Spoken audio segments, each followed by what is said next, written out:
The start of Elden Ring is very iconic by now, with millions of people experiencing exactly that. Chances are even your granny has played it. But what if we took away most of the open world and instead started in the final area of the game, with no way to leave? I gave myself 12 hours to escape this nightmare of a challenge, and if I can't do it in time, I would have to 100% Dark Souls 2. The stakes were very high. Let's talk routes. No roundtable, given that I would have not been able to visit it before it burns. No leaving Farum Azula until I beat Maliketh because it's physically impossible. No glitches unless absolutely unavoidable. And the goal is to beat the game, which will be interesting given that after Farum Azula, I'll be once again stuck in Ashen Capital. Although I think I have just the right plan for that situation.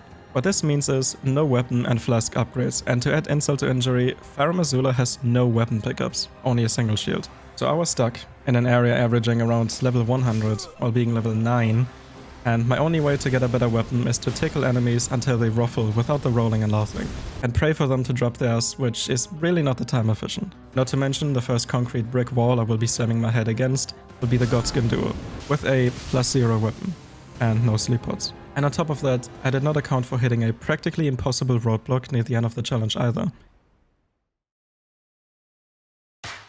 The game plan was leaving Farum Azula, then somehow finding a way back into the main game from Ashen Capital and getting better equipment to have a chance against the last few bosses, because there's no way I will fight Gideon without upgrades again. I will take Dark Souls 2 over that. It was cold, I was alone and weak, and if the enemies as much as looked in my direction, I would fall over. Oh, I like it! First order of business was picking up items, mainly rune collectibles, and keeping an eye out for potential cheese spots that could grant me some runes. Basically, trying to get as much vigor as possible with the little options I have to work with. To my dismay, the enemies that were practically a full-sized boss fight at this point only dropped 1200 runes, and within less than 30 minutes I was at Godskin Duo's arena. Having picked up every single item I could, I only leveled to 28. Sure, I had decent vigor and some extra from my starting gift talisman, but I only had 4 +0 flasks and virtually no damage output. I tried farming the Banished Knights in front of the arena, but they were so difficult to beat it was almost not worth it. Especially not for only 3000 runes and an insanely low chance at a weapon that doesn't even have bleed. Everything I could think of was locked behind these two. Items, upgrades, drops, more runes, farming spots, Banal's invasion. Wait, Banal exists. You know, to my defense, I usually am not the kind of guy to summon. It's a totally valid strategy, but not something I enjoy. However, for this fight, I made an exception. If I wanted to ever see the rest of the game again, I had to ask Banal, a man I have never seen before in my life, by the way, to help me get past this boss. I saw a way out of this mess and I felt motivated, until Banal died within the first minute of the fight. Are you kidding me? So that's it then, isn't it? I have to either fight these guys +0 with a little bit of help from Banal, or come up with a creative video idea instead. Ugh, no way, dude. Instead, I kept ramming my head against the wall and eventually found out that Banal can solo these guys if I draw aggro and help a little bit here and there. It was scary and took a long time, but with enough luck, he did it. I felt like I ordered a boosting service when Banal carried my ass through the fight, but you know what? I don't care. I now had access to the rest of Farum Azula. Yeah, you know that really good Astrof War they drop? I can't use it. Why do I do this to myself? Now that the other half of the area opened up, the first thing I did was once again collect more items. I was gonna check if Alexander's there, because on the map it showed me he is, even though I've never talked to him before. But this fort gate takes 2 stone keys, and Farum Azula only has 1. If I had known, I would have taken that as a starting gift, but hey, it's fine, I don't need all of those runes and items anyways. I killed a few enemies, picked up a very good defense talisman, and ran for my life past the Crucible Knight. The birds were so annoying that I decided to skip them before backtracking and picking up a single golden seed and some more runes. I tried Dragonlord just for the memes, and yeah. And then, in preparation for Maliketh, I farmed a curved greatsword from the Beastman, since it would do a much better job at staggering him than the Uchigatana, and then I went and looked for Banal, who did not spawn as expected, but I still had some form of hope he would, given that Alexander apparently did. The Tree Sentinel outside of Maliketh's arena took next to no damage, which was a good indicator for how this next boss fight would go.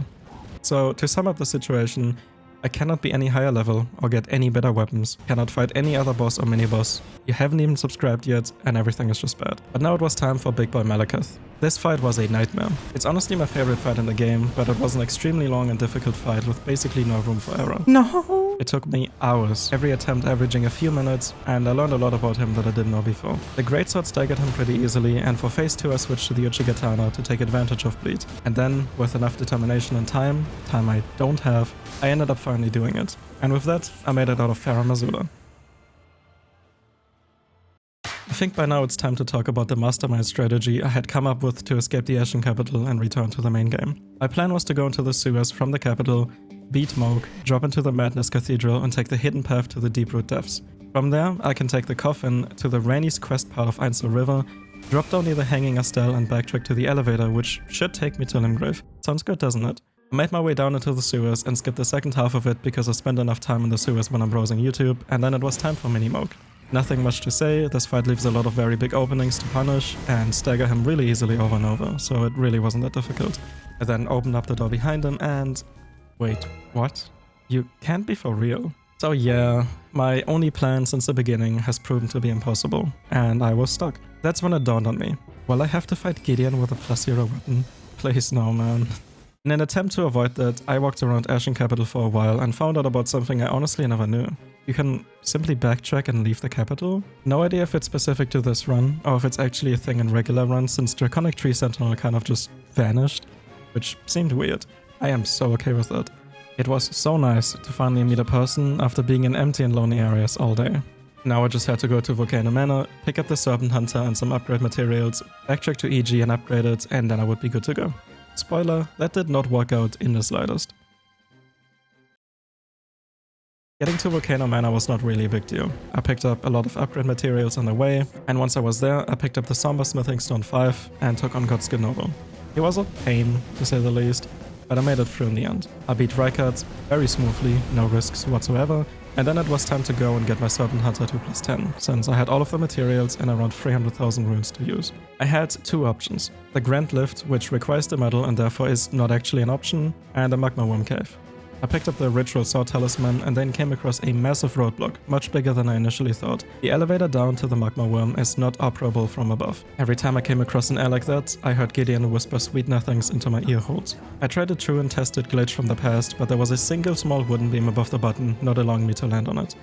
This is really bad for me. Time is ticking down.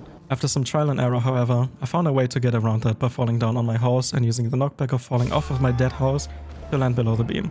But once again, Gideon spoke to me as I realized the Forgate cannot be interacted with from behind. And this is where I was stuck for a long time. I tried everything, falling through the ground, looking for an out of bounds, aggroing the Magma Worm. I noticed a tiny gap above the gate, but there was no way for me to get up there. So what was I gonna do? There's seriously no way to return. I was about to give up and try fighting Gideon when I had one more idea. My only way to go from here was to become a speedrunner. So first and foremost, I had to tell my girlfriend that it's over. Hey babe. Hey, what's up? I wanna speedrun Elden Ring. And by doing so, I learned how to zip. But what was I gonna do? The fall would kill me no matter what, right?